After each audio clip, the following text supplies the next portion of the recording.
No, gentlemen. That was good. We'll capture this.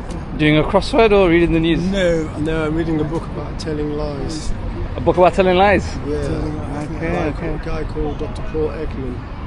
He specialises in micro tales. So when you come to somebody and say you're having a good day, and they say absolutely fantastic, but you notice certain facial muscles move to show you that you're really hearing. That's interesting, that, because everyone's been asking how are you. I'm saying not very good. Not very good. But everyone's used to saying yeah, things are good. But you're not very good. Anyway, should we get set up and start? You're not very good, or you're just in tongue in cheek? Oh, we'll talk about it. Believe it or not. So you said it was Friday the 13th? Yes. I didn't even think about that. Does it mean something in your I mean, every day is scary. So every day is scary. So Friday the 13th is what's special about it now? You wake up and you find out one country's attacked another country. I know. Interesting. Right? Wow. Iran. That's quite ballsy, right? Quite mad. Attacking the Persian Empire. Straight for Cyrus. What would Xerxes have to say about this? Send him my immortal. He might have to send his immortal. It's funny that because the Hebrews, they were under the rule of who wasn't? Who wasn't? Who wasn't? Xerxes ruled It's everything. amazing. It's amazing. But they themselves were, I guess they were ingrained in society. So they were not. They even married. They got high up in the ranks. That's interesting. In the families. And the irony today, the small, if you like, Hebrew community today is a powerhouse in Israel. And today they've gone and attacked. But they used to be allies, I gather. Until recent. That's what I gather. Until the revolution. Because the war in the 70s, the Iraq and Iran. What is the Iranian revolution? The revolution changed things. The revolution changed things. Very interesting. It is interesting. But what interests me more is how Israel is able to pinpoint a particular flaw in a particular room of a supposed, general or commander. They can get the information. I mean, they went and targeted scientists, right? Scientists. But from the books we're reading 100 years ago, one of the things they're saying is that the subconscious mind, everyone's subconscious mind is linked. So it's one. So you could liken it to the oxygen you're taking in. Everyone's taking in the same oxygen. So you could call that the subconscious mind. And then the conscious mind you could call the oxygen that's in you. So that's yours whilst it's in you. Okay? So some of the old books say that when you set your mind and you give it a task, your subconscious mind, a task to do, by you're repeatedly wanting to do something, then it just uses his vast powers and just goes in there and you will do whatever you want it to do once it gets the impression. And you get that with a lot of people who are inventing things. They want these mobiles. This is all deep something in people's psyche. The inventors. Come on, if you think, how can you say to yourself, I want a phone that people just put in their pocket? Now, if you look at the actual landline, you can't put that in your pocket. Yeah, the hands-free you can, but you can't go very far. But it hasn't advanced. So what they say is that the more information you give your subconscious mind, the more your desire is, the subconscious mind will go and it will do it, and it will do good or bad for you. Are you saying here that an Israeli general goes to bed really thinking about an Iranian general? No, they're not the ones thinking. Yeah, they think about it, but remember, when they think about, if you listen to the guy's speech, notice how he invoked the Holocaust. And a lot of people don't seem to understand with Israel is that they have an eye for an eye. Christians read the Bible, but they don't read enough of the Old Testament. Turn the other cheek, right? See, that's a New Testament. You turn the other cheek.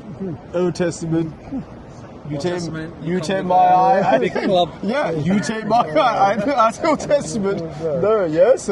I do look at the dialogue from Israel that anything done will go punished. We will remember the warnings, and they always.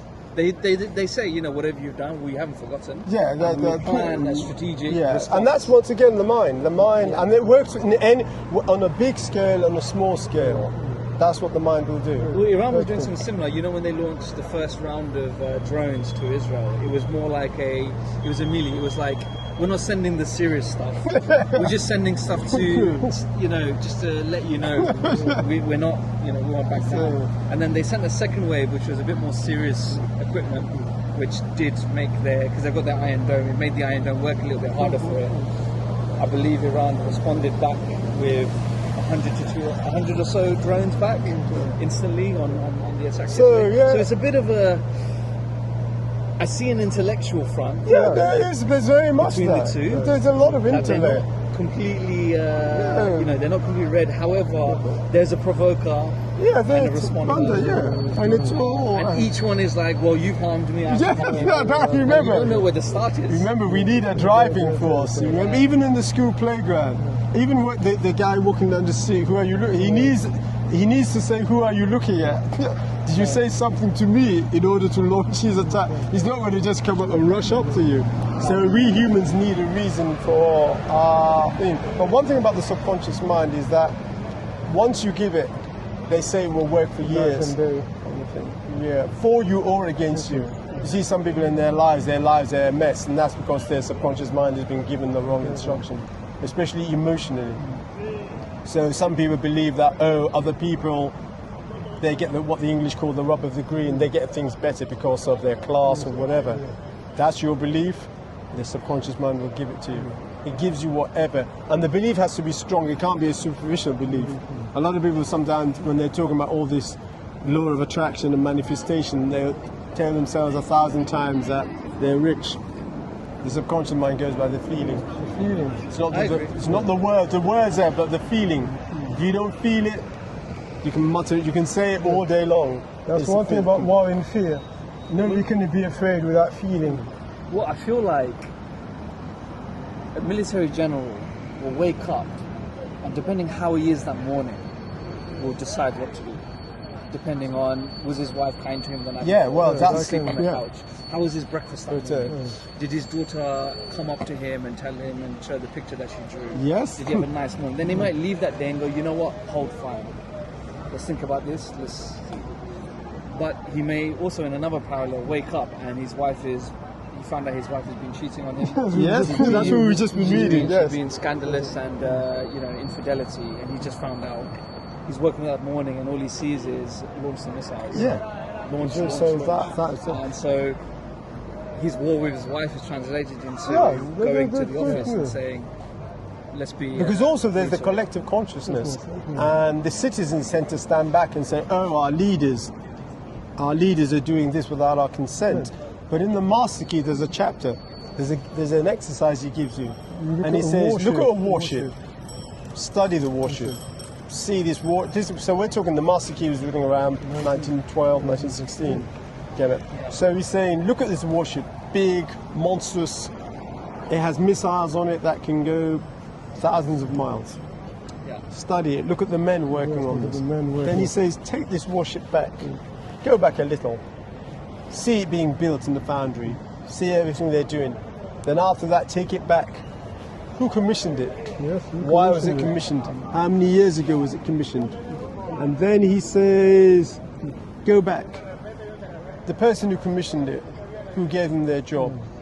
Then what minister? Go back and back. But that minister, how did he get there? There was an election.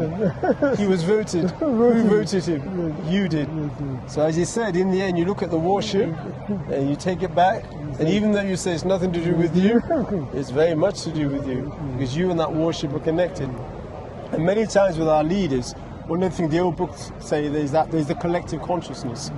And the collective consciousness plays a heavy role in a lot of things. So people may say, it's nothing to do with me, I didn't cause that. But the collective, everyone's thoughts going together, that also has a big effect on a lot of things. I've always thought that in any society, the pavement is a reflection of the society's moral makeup. So, for example, London, what's a typical sign of the floor? Chewing gum, spillage of drinks and alcohol. cigarette butts. Yeah, because I don't care. That's somebody else will do that. Somebody beneath me will do that. I'm too busy. Exactly. I'm too busy. At the same time, I feel like the leaders that are in power are also a manifestation, or if anything, a reflection of the people. They are, and we don't like So that. we say, I use for example, like in the Quran, it often talks about Pharaoh, the Egyptian ruler. He spread corruption among the land. But I wondered, what do you mean he spread corruption? Through the torture of the people, the oppression of the people, they themselves become oppressive in nature to their own people. Yes. And so these leaders we have in power, I think, is actually a mirror of us. They are. We don't like that. They are a mirror. We don't like Trump that. is almost like an extreme reflection of the internal mind. Which was just the paranoia of the foreign invasive force, that what is home, it's been changed, let's make it great again, let's restore it back. And other, we say like we've moved into very right-wing politics. Wait a minute, that's due to, once again, that overbalance of, yes. So his opponents have played their role. Though they say, no, this is not what we want. No, so a poor man will say, I don't want this poverty. Well, what is his major thinking? It's on lack. It's on lack. They will say, I don't want it. You give me £1 million, I'll be happy. But how often does he think it? He is the consciousness of poverty. And in many ways, these leaders, So the trick is trying to be in the collective and you're out of it. So let's say you're working in a bank. The bank is there to make money. Bankers are supposed to be greedy. But somehow, if you can be in that and playing your role properly, so even though you're in that, even in a battlefield as a soldier, you can still play your role. There's the Bhagavad Gita, which some would call the Indian Bible. And Arjuna, he's in the field, and an incarnation of God Krishna is in the chariot, and he has a discourse just before the battle begins. Krishna tells him your duty as a soldier. Because Arjuna doesn't want to fight. Why? Because who are the opponents? 5 of his cousins. They're on the other side. And he doesn't want to fight them. But Krishna tells him it's your duty as a soldier to fight. So you play your part, even in the madness. It's trying to play your part in that. That's the most challenging. The Bhagavad Gita has been in my Amazon wishlist for a while. It's a great book. But it's ultimately a family story. It's a great story of battle. Yeah, that's the thing. Yes, it's a family story. I'm interested. It's a great book. It's a very interesting book. Also, it sounds like a very Asian brown boy problem. I promise you, seriously. we say that. I think it's in the African culture. They say when you're born, your first enemy is your country. Seriously, there's a lovely line in there where it says, it is better to do your own allotted task, no matter how humble, than the grand task of another. And there's some great wisdom in that. There's some great... Most of these holy books have some great wisdom. There's a lot of wisdom that can be for anyone. You don't even need to be religious to actually follow the wisdom. Because... Don't you find it funny that it's the intellects who sit around in studios discussing the war, but the actual front itself are these unintellectual, barbaric men who are making the news? It's the intellects are doing the commentary and the observations, and it's the savage and the brutal force that's making the news. But it's but it's interesting ironic? because the intellectuals. They make themselves relevant by their comments and their interpretation, and there's very little of their interpretation that has actually any effect whatsoever. It's an interpretation, but we go to them to hear their view. We switch on, we listen, and they tell us it's this, it's that, give us tidbits, and they become a mouthpiece. You can imagine when the Mughals arrived to India, where would the head of the Mughals, where did he get his information? His generals or his spies? He would, unless he was going to an astrologer to predict in advance, he wouldn't be going to intellectuals to tell them what is going to be the outcome of the battle. They want people who are actually being battle hardy. But now these days we rely on these specialists. CNN, BBC, Al Jazeera, whatever they call it, and they become the mouthpiece and interpret things. And in reality, and then the market, I hear the market's going crazy. People have been shifting to gold. I thought of you this morning. Oil is took a bit of a hit. I thought of you this morning when I heard money being moved. I said, "Where's my main man? He's going to inform me when I see him later. What's happening? The market jitters." You know when you say old is gold? I think gold is old. Gold will always be. Yes, that's the first thing I thought of you this morning. So what do? They sell up their oil shares? How do you move your money if you run? If you're a portfolio manager and your portfolio was, if you like, your battle strategy or your war strategy, you'd be stubborn to be like, okay, whatever's happening contradicts my strategy, so I'm just going to stay firm. And I think a lot of people probably will be opportunistic and probably react to oil crashing and gold going up, but I'd like to think a lot of people just hold firm to their strategy out of either stubbornness or things will pass. It's too short. But if the ship is sinking, how and they're taking on water fast, when's the time to grab a life raft?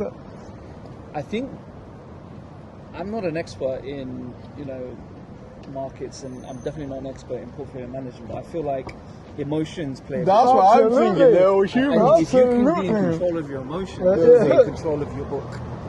But you may be, but what about the If people? the ship is sinking, some will go for the life raft, some will, listen to the music while the ship goes down. It's quite interesting because we're in Notting Hill at the moment at Banker's Pad, and before leaving this morning, obviously I was listening to The Master Key by Charles Hannell, this book that talks I've about... got the book. I was looking in my bag, but I don't. It's at home. Anyway, I'd love to know the edition you've got. And then I was listening to Your Word Is Your Wand by Florence Scovel-Shinn. And she was talking about the emotions, because all these books talk about your emotions. That if you can master your emotions, that's half the job done. Because it's the emotions that control so much. Fully agree. And they can overrun your intellect. Fully agree. I mean, I think my biggest career breaks, or my biggest career upgrades, were controlling my emotions for that year. You can do that. Yeah, That's easier said than done. You guys are definitely. Yeah. Which Yeah. I guess I just wanted to come on to. Please do. I made a bit of a script. That's okay. That's good. Sure. How do we meet? I guess.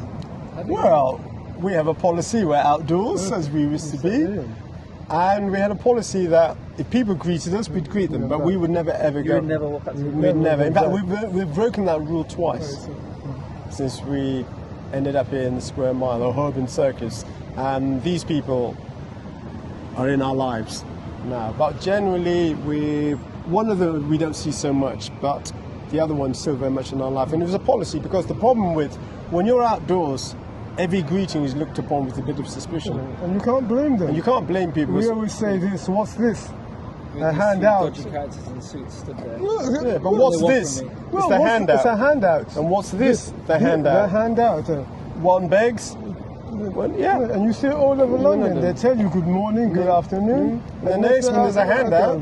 And depending where you're putting your hand out with something in it. And we didn't want anybody to think that. We're training consultants. So never mind the situation we found ourselves in. And being outdoors, it doesn't change the fact that we're training consultants. And we may not have appeared to be training consultants in the eyes of many, but we have this line where we say a king is a king wherever he is. King is a king. Yes. On his throne in the dungeon before the firing squad, a king is still a king. And even in exile, a king is still a king. A crown doesn't make a king.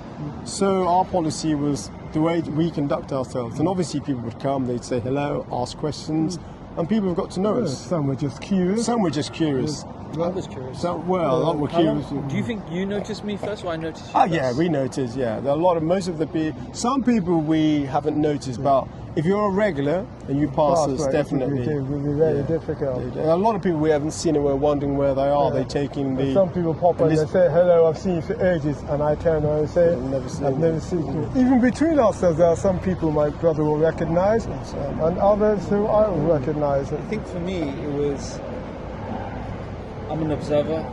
Yeah. I like to walk and see. I like to people watch. You definitely I think surprised seeing us. you both there constantly, I was always. I think the first thing that I saw was not necessarily you, but I knew you both were twins. You looked identical, but I think what I noticed most before your appearance was the haulage, the baggage. I thought, wow, these guys are. And I was wondering, I was thinking, okay, what is this? Is this their possessions, or is this some kind of information stand? is it some kind of, they're selling something? Like, because it was hard to work out. I know. You had to waterproof everything. Plastic cover. Yes, You had the sheets, right? Yes, a real I remember tarpaulin. the day where I laughed to myself. It was kind of a bit of an evil laugh, but it was like, I think it was raining, it was windy, and your things were blowing away. And I was like, oh, those two, they look like they really got their hands full. Am I going to go and help now? But I think I walked up, and I think the first thing I was pretty direct. I was like, I'm sorry to ask, but who are you? Yes. Do you know what? I was like, who are you both? I just want to know. And you was almost like expecting me, like I had been waiting for you. And from then on, it was really interesting. I think it was conversation with you both that really, built our friendship. Yeah, you both are, first of all, very interesting to talk to. It's enjoyable to talk to you because I think conversation, the art of conversation is dying, and I think a lot of people, they don't have time for conversation. Yeah, well, that's or you lose their attention span. Well, They don't have the attention span, so you just keep thoughts to yourself, right? Yeah. And so I'm an observer of people. I think I have a lot of thoughts to myself that I contain, but I see things and I kind of collect and I list things out. Yeah, we read deeply, but I read a lot of old stuff, and we think deeply. And in our role as training consultants, it's all about mental fitness. Which we will use the next few episodes. So when people come, I'm not expecting anything from anybody, and a lot of people, as we used to say, we don't ask anyone for anything, not even the time. And a lot of people in our situation, they're eager to tell people because they're obviously eager for help, and we had a very strict rule, very. What's the width of this? It's wide. I've got it on wide, so How much can it see? Okay. so the bin, I've just cut off the bin. But we were very, very strict about how we were going to conduct ourselves and maintain the integrity of what we believe we are. I think if everyone did that, then if they maintain the integrity of what they originally set out to do, there'd be a lot of stubborn people around. I think the homeless charities would be out of business. But the thing is that I always consider that what people will call stubborn, I would call, say, perseverance. If you fire an arrow at the target, halfway through it's a bit like to think, well, I'm going to miss. Now, if that's your dinner, that's even worse. If you're going to fire an arrow, you better make sure you're going to hit the target, because once you let it go, you can't exactly hold it. It's interesting because the Twins environmental training, that was set up to avoid this whole situation. That was the first. One, to make us money. That's what so that this situation didn't happen. And all through the years since 2005, everything we put up with lazy clients was because we called it the dinner before us, keeping in mind that put up with it because we're trying to avoid this. But once this situation happened and it became 24 hours, it was time we just... It's a bit like working in a bank. You do all that grinding away, taking in those long hours, missing those events, playing for the team, pleasing your line manager, all for what? The big bonus at the end. And then when that big bonus comes, it's not quite a big bonus, and you suddenly find out you're all that work. And so once we were out here, we just thought, put everything into the dustbin. Let's not trouble ourselves about trying to get out of the hole that we tried to make sure we didn't get into, but really play our way. And our way was making sure we didn't speak to anybody unless they spoke to us. If they spoke to us, I'd make it quite clear I'm a training consultant. Sometimes people would come and they'd ask, what are you doing? And they'd say, what are you doing? And they'd explain what they were doing in the area. And then they satisfy us. They satisfy us, then we would tell them what we did, and we'd show them a picture of ourselves at Claridge's. In the early days, it was about four years before this whole incident. But we always made it clear, and we made it clear to the charities, the homeless charities, we were not interested. And there was no universal credit, and there still is not. That's something we're very strict about. Because my policy is that this service was set up for bankers. Why? That's our market, that's what we targeted. As simple as that. And our policy was that we thought to ourselves, in years to come, this pandemic would end. I want to know when I stand on stage and I'm talking about mental fitness that I know what I'm talking. Nobody can say to me, if your methods are so great, why were you in universal credit? Why were you in a hostel? You can't be selling mental fitness and use universal credit as a threshold. Where's your danger? Where's your financial worries? Yes, the banks for individuals, they have millions to concern them. You need to have your concerns. And when you've got your concerns, when you're speaking to somebody else about how to handle mental concerns. So we know that, yeah, there are different ways of doing things, but we know when it comes to mental fitness that nobody in there can tell us about, because they have financial problems, we've had financial issues. They have late nights, we have late nights. So they do long hours, we do long hours. And we know our system works. It may be a boring system, because we've decided to use boring exercises to train the mind, but it works. It's not therapy. I'm not a therapist, and I'm not a coach. And if I say you want to master your mind and get it in order, you have to get your mind trained to do boring things. You can do other things, but what we offer is not entertaining. But it's been road tested, and that's why we've been able to go through the journey, just being as calm and as active as ever. I'm quite lucky that I stopped to talk to you, Well, because I feel like sometimes in life or in this world there's pockets of knowledge, pockets of wisdom, and it's up to you to turn that on. Yeah. It's up to you to walk up to that person. That's why I'm very open to speak to different people. And I've always been, I feel like, a student of life, and I've always been on a journey for knowledge. I think I got that from my upbringing. Always learn, get ahead of the class, study this, read this book. I delved into Plato, Socrates. yeah, you said even now you surprise us. Yeah. The Islam as well was key. Like I wanted to understand it a bit more, but I also started to realize, like, my journey through life, wherever it took me, I realized I'm actually not in control much of where I go. I just end up in places, and I'm like, okay, well, I've ended up as a consequence of maybe forces that I probably wasn't aware of at the Yes, time. that's what But happens. I'm here now. What's the best I can Well, do? that was our policy, yeah. And so wherever I was in Wales, I was in Chester, and I'm in London. And even when I've been and I've traveled the world, I'm not afraid to walk up or at least acknowledge someone who I think is interesting and interests me. So I try to understand and speak to them, and I'd let that feed into my own kind of brain of conversations, memories, and just kind of. We're very much like that, but the situation we had to play it differently. Generally, before the situation, I would greet people, smile, say hello, how are you? You look interesting. But finding ourselves in that situation where your smile and greeting can be misconstrued, we just thought, no, keep to one rule. Keep to one Also, rule. when people, it's what we found that many times people would greet you, and they would stop. And we have a thing where we say, you can't unconsciously ignore someone. So if you greeted somebody before, and you decide that you're not going to greet them again, that's a conscious decision. And we have had it. People would talk to you for a while, and then perhaps 2 months, 2 weeks, a year, and then for some reason, unbeknown to you, they would cease. They would just walk past you as if they've never greeted. As you say, you were traveling with one of those. Yes. So, and that was because we thought, I don't want to be in that position. So at least and these are the people who you had good trust, good conversation. And I never asked for anything. There's nobody who can come up here and say that a begging bowl has ever been rattled under their nose. And any of the people in the big mothership over there, or any of the other, well, we've actually turned to somebody and said, excuse me, I haven't eaten today, give me food, or I need water, or I need bus fare, or, we don't do that kind of thing. So nobody can come and say, oh, those twin guys over there, avoid them, they're always cadging, or they'll tell you a sorrowful story about how terrible life is. But it was a strict rule, and we're very glad that we kept to that rule. And even now that we're in a transition stage, we've still stuck to that rule. If people want to come up, let them come up. If they don't, then The choice must be the theirs. choice must be theirs. Things have changed greatly. We're now in suits, and human beings can be very shallow.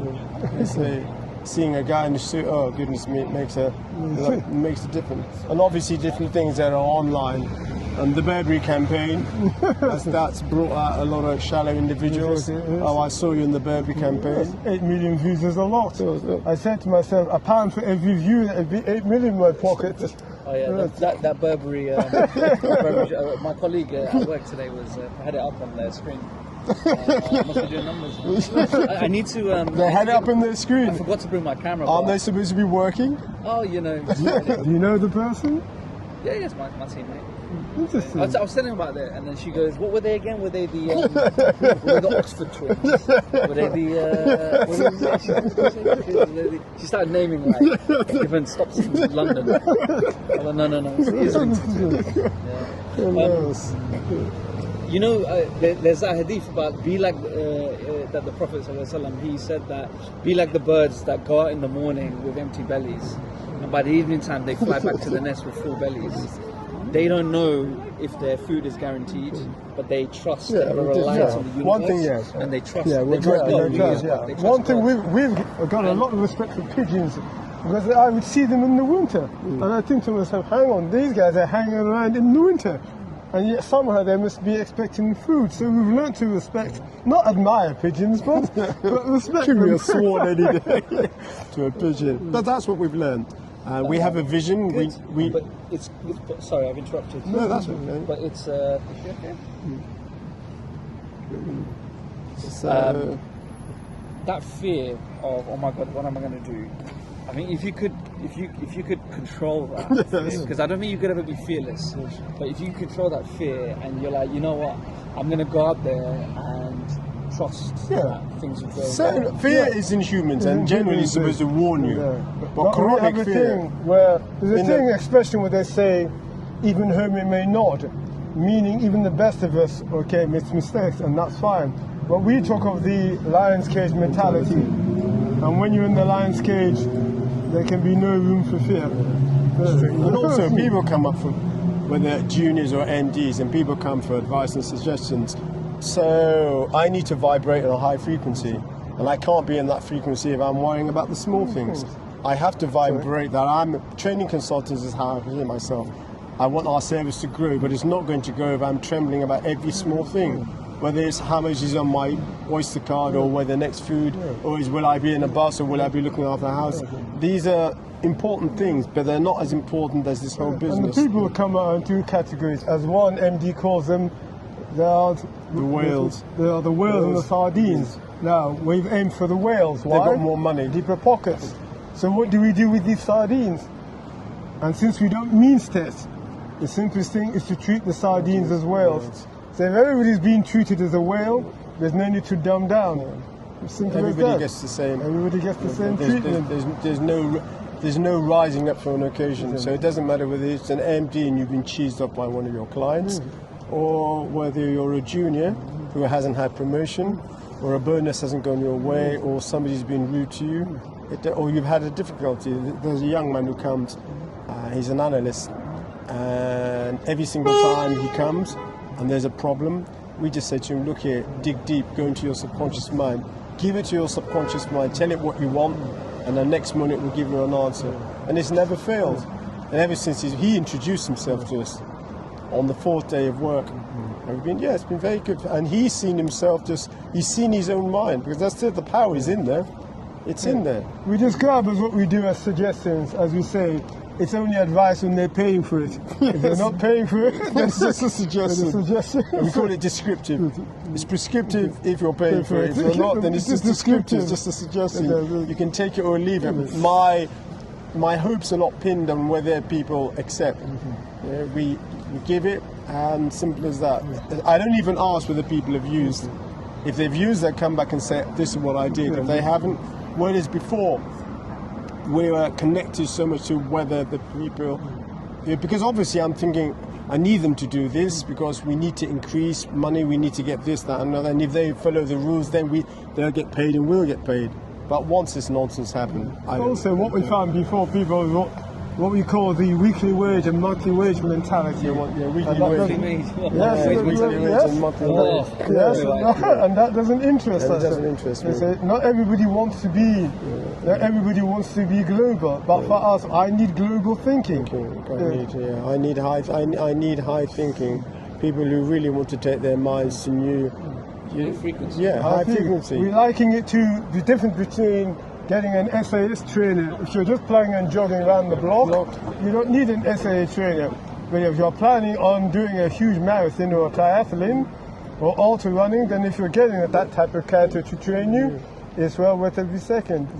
I mean, I think if someone like Achilles taught me how to sword fight, Yeah, that's it. And that's the whole idea. Fear, yeah. I think we've talked a lot about fear, and my fear of flying has been elevated now because of the news from a plane in India.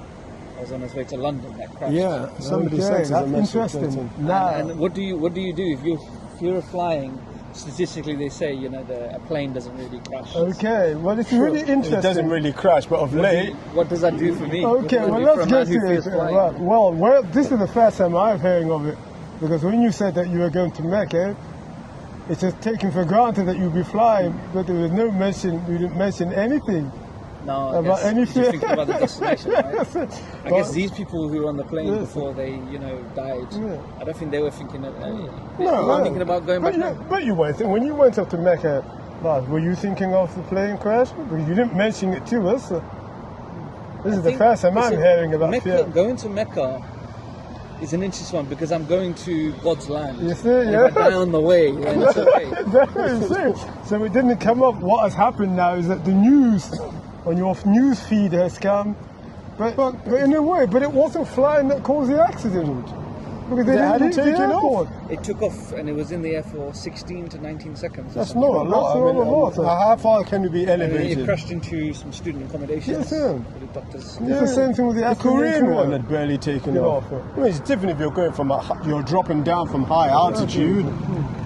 But what that does, we say, is awaken your concerns. But do you have a flight planned? No, not at all. I think I took away two thoughts from it. One is people on that plane had a story, a journey, a skill, a talent, memories, relatives, people they love, people who love them, and just within seconds they're gone. And they died probably with unfinished business, Yeah, that's it. unfinished stories. But it was their story. That was the end of their story. That's how I look at it. It was a tragic end. But it is. But they could never have known. And so I wonder and reflect on my own life to say at any point I could go. We use the term life is short. You don't know, your life could be long.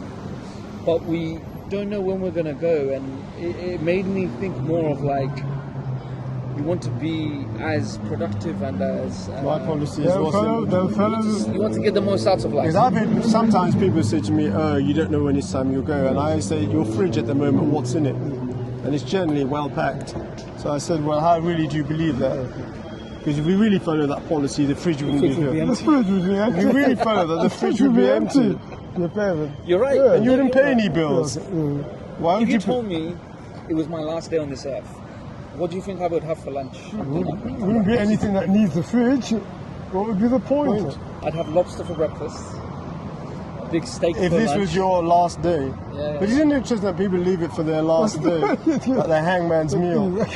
Yeah, it's meal. You know that? It makes you, yeah. It does. So- I've seen images online of pictures of people's last meals, and it's their way of saying, you know what, seize the day, And you see some people. seize the day, get the best out of today. How Some do we people- to enjoy that? But we live ordinary days.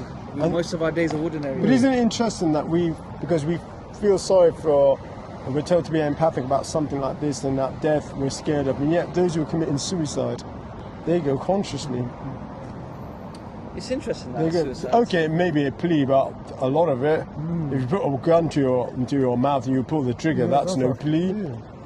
And if you think so, taking your own life, and I'm not talking about voluntary euthanasia, I'm talking about you take the gun and you blow your brains out. That person is the state of, generally people think that there's We something talked wrong about with this. them. If you're capable of getting to that point where you're willing to pull the trigger on Pull your it. brains, then you could have conquered anything. Yeah. You could have done anything and achieved anything, Yeah, right? but they're definitely not afraid, they may be afraid of life, they're not afraid of death. But going to that business about where we say life is short, but then follow Marcus Aurelius, where he tells you to live every day as if it were your last. And if that's the case, you better order the lobster for tomorrow's breakfast. My policy is that there's nothing, all I can focus on is between birth and Yeah, death. that's what we say. Okay, between us is a partnership. People always say, "Oh, what happens if one goes?" I say, "What happens?" Do you get asked that a lot? What happens Yeah. when other brothers But go? our view is that Do you lose a limb? Do you Yeah. get half the knowledge Yeah, now? but our job is that between birth and death, in between. That's what we should concern ourselves. That's my concern. And all the more reason, if you can go at any time, to take care of what you cause, to allow to cause divisions. Because if we really believe you can go at any time, then we should be taking care of what we're doing. And using every day as if it's our last. I have a thing now, I was looking at a shirt, hand bespoke shirt, and £500, and I thought to myself, £500 shirt. The first shirt. And I thought to myself, pricey. Then I thought to myself, well, hang on. If you have the money, and as long as you can afford it, why not get it? Because if you don't get it when you have the money, when do you get it? But it's a company that makes bespoke shirts. Princess Arcade. Off Piccadilly. Yeah. So if you don't, as people say, if you don't get it when you have the chance to get it, why not? When is the time? Is that people say, oh, your next accommodation, 1-bedroom flat, and we say no, 5-bedroom place, and people say, well, you should start. But I think to myself, if you don't aim for a 5-bedroom flat, when do you aim for it?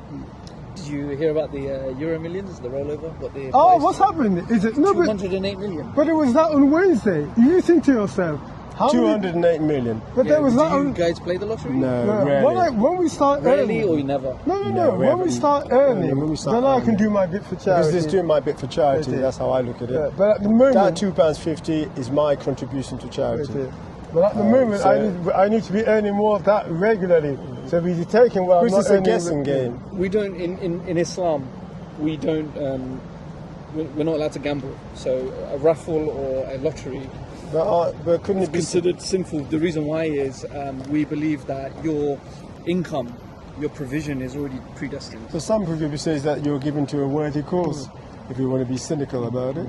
You're giving To a worthy cause. That's your reaction. Yes, think about it. What do you think Number one, it's a charity for a start. Because you're giving to one person. No, the lottery is a charity. A charity, but it goes ultimately to one person, right? No. The actual charity causes. It's a charity. Yeah, It's a charity. Charity causes. Yes, it's a charity. In fact, it's bankrolled a lot of things in this country. And people, many people, communities. We've been tempted to see with any Muslim community that will buy. I guess a charity is one way of dressing it. In terms of black and white theme, if my income and my riches is already predestined for me to throw a coin into the fountain, hoping that it will give me back some kind of fortune, is considered going against it. How did it get to 208 million?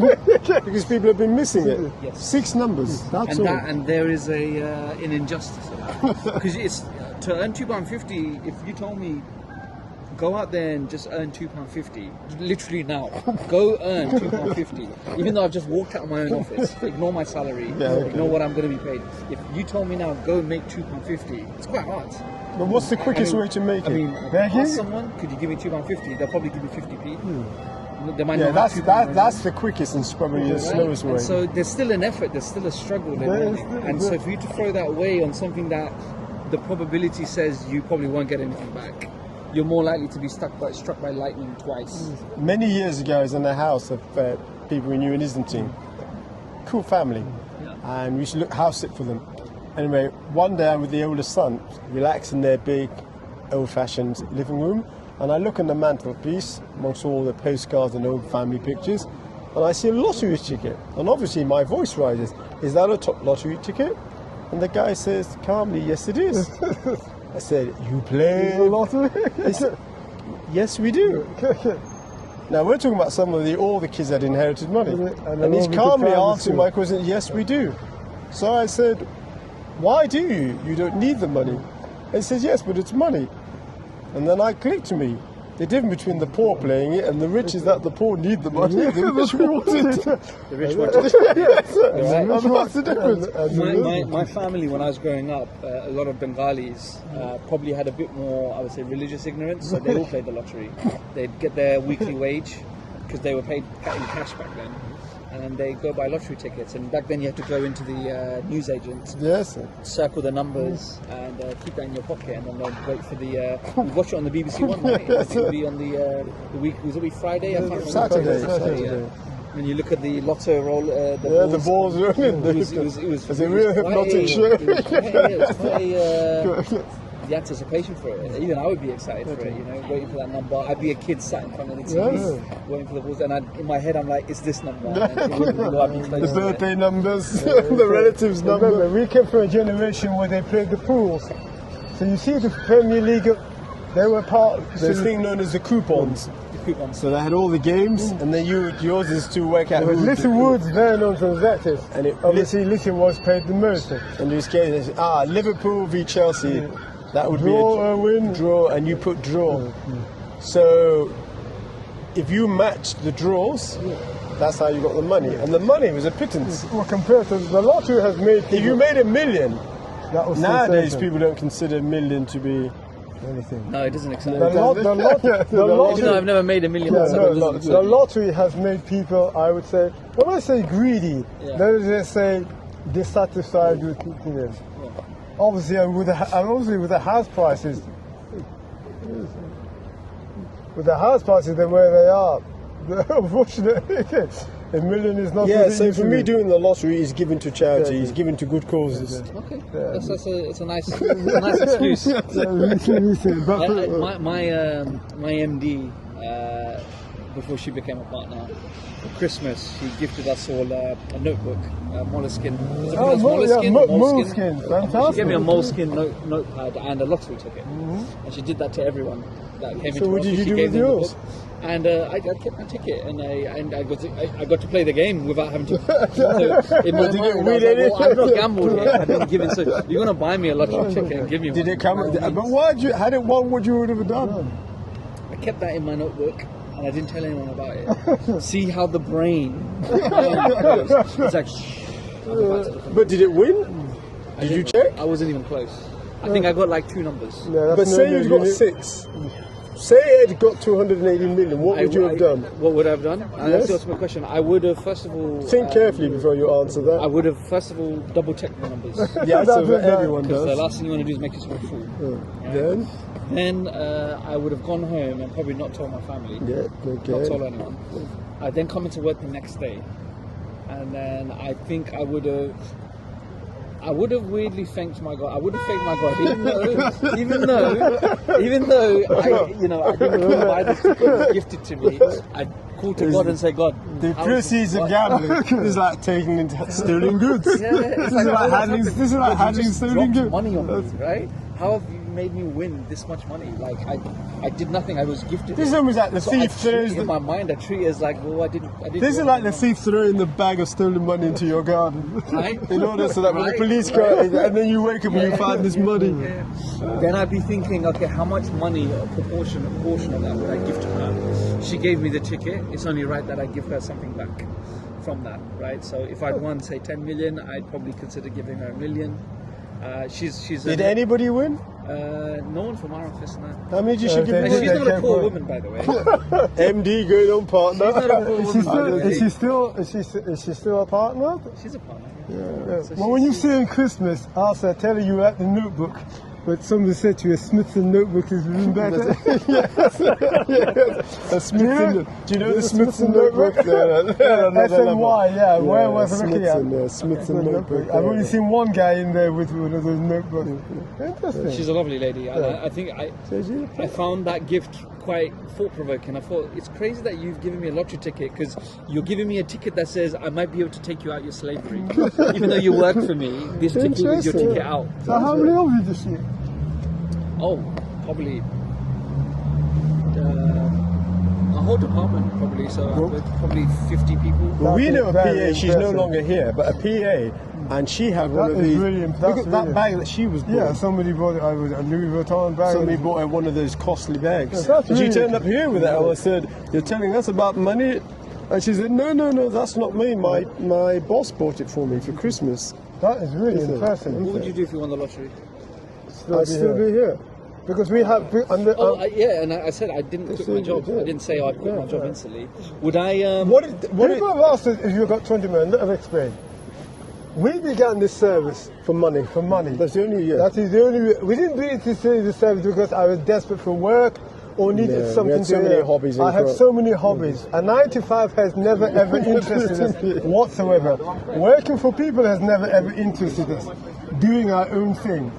However, when we look back in 2025, 2005, we found ourselves needing more finance. And we thought to ourselves, well, what can we do? So we thought, we brainstormed, went to see a young friend of ours who was running his own business, and he said, do that which you really like. And all these boring exercises that we put online on the Twins Environmental Training or TD Park Excellence, there were games that we played for our own mental fitness. Then we call it voluntary attention then. So we thought, why not offer that? That would be the unique thing.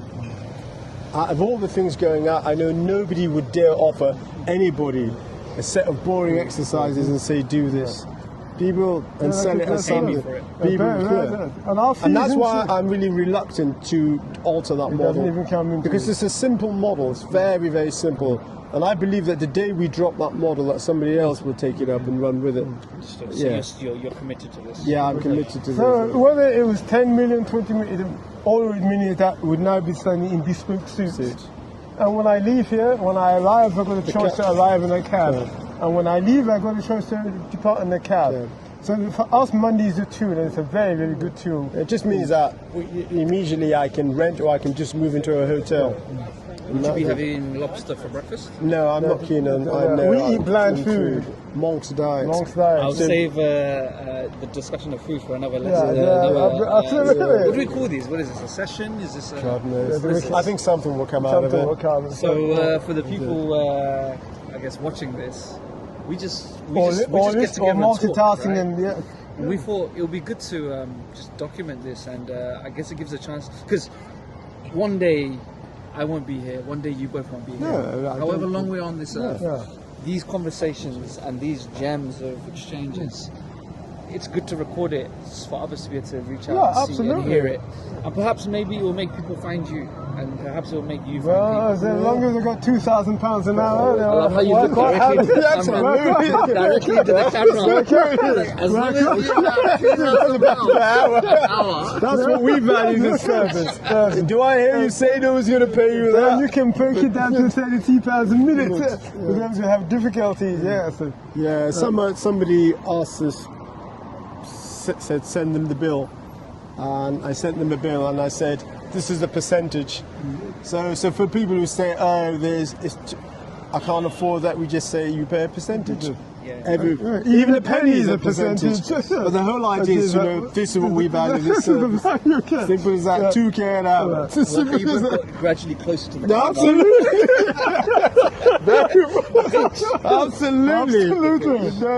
No, when you go to the sales, and would you say it cost this amount, but I picked it up for this amount?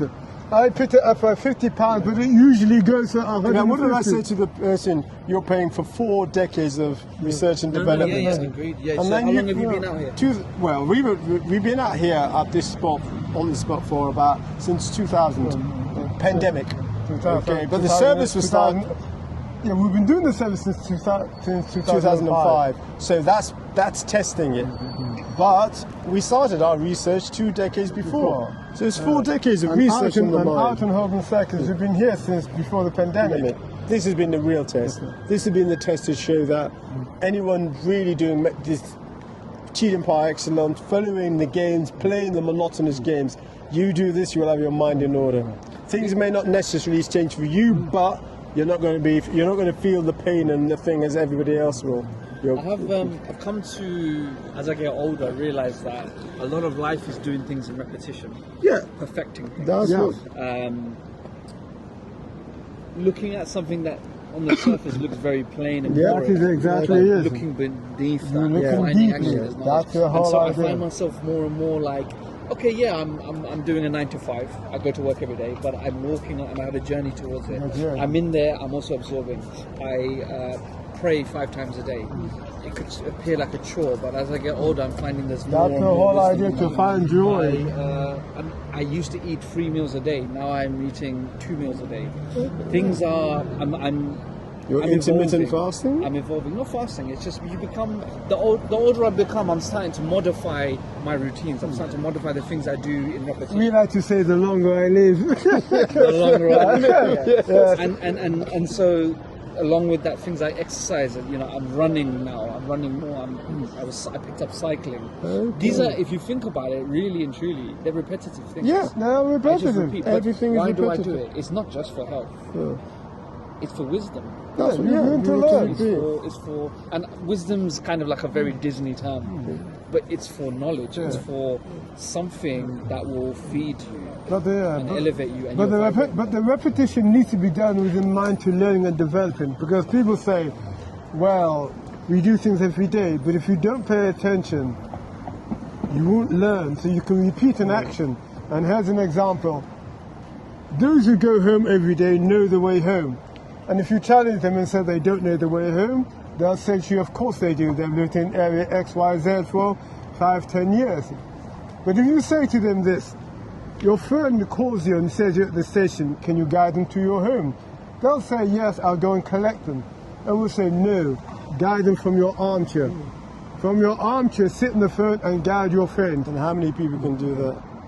And guide your friend from the station, this route which you say you do every So day. well. Now guide them to their front door. I had the chance to do that. My friend Arkham, he came to see me in the office, and I said, do you want to take the tube back to Euston before we went back to our hometown, or do you want to walk? And he was like, let's walk, it's good weather. And my walk from here to Euston, I narrated the entire way. That's how it should be. And I realized, wow, I know so much That's about how it you should have be. observed, Yes. sir. which businesses do That's this, it. this What's in person the does, corner? this person always sat here. That's the way to do And it. I just realized, like, wow, I've subconsciously. That's what happens, gained you're so paid much interest. And I wanted to actually talk about that. Something funny happened today, and my journey, part of my beginning journey, I cycled from my house to my local train station at Islington Twins. And I know I'm late when there's two people on my bike ride for that part of the journey. There's a man that walks, and he's walking towards the direction I'm coming from, and a cyclist who's cycling towards my direction from where I'm coming from. Now, if I set off on time, I meet these two people at the exact same spot. So the man who's walking with the hood on, who has a cigarette in his hand every morning, I meet him close to this bridge. And a cyclist, I see him coming towards me just before I come out under this Very pass. good. So yeah, on And time. today I was very late. Today I was very late. So late that the man who I see walking near the bridge had already crossed that bridge. And he was, at the moment I started, he was walking towards me. And I'd never seen him in that environment. I was like, I've never seen you here this far on my journey. And then the cyclist, he's usually, I see him after I passed this underpass. He'd already passed that, and he's now coming up cycling to me. Wow. So I've seen them both in two different locations. What threw me off was that there's a downhill, and on this downhill, I'm in a routine where I know no one is here on this. I meet the man after I passed, and the man who's walking, I've already passed him.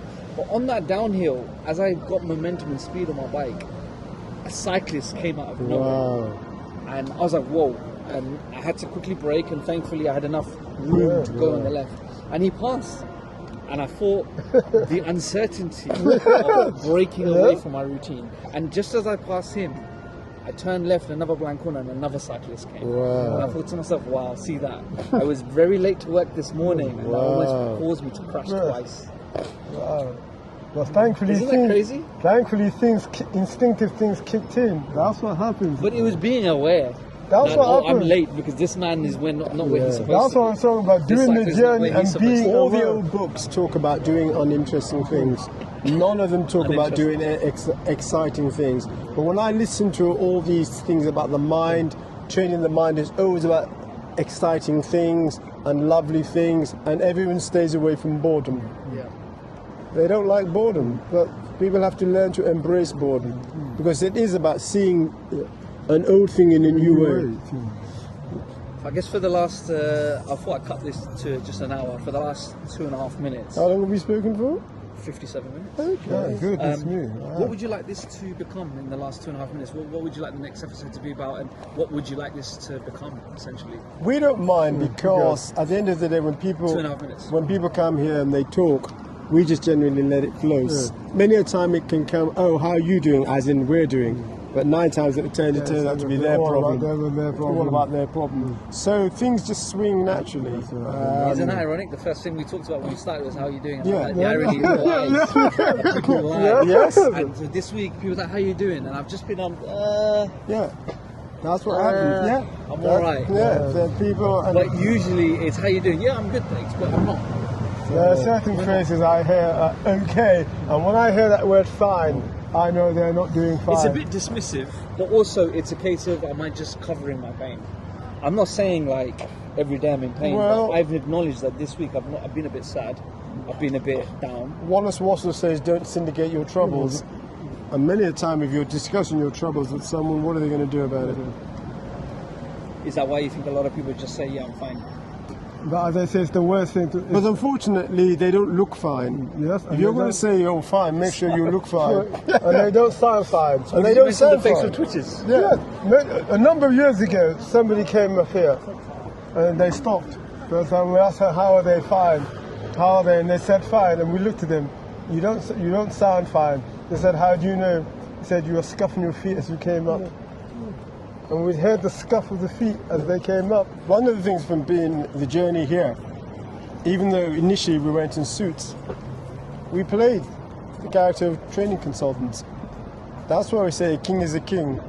You have to, but if you want to say I'm fine, make sure you stand and look fine. A king is a king wherever He he is on his throne, in the dungeon before the firing squad. A king is still a king. A crown doesn't make a king, and even in exile, a king is still a king. Thank you, gentlemen. Pleasure. Fantastic. Cool. Absolutely brilliant.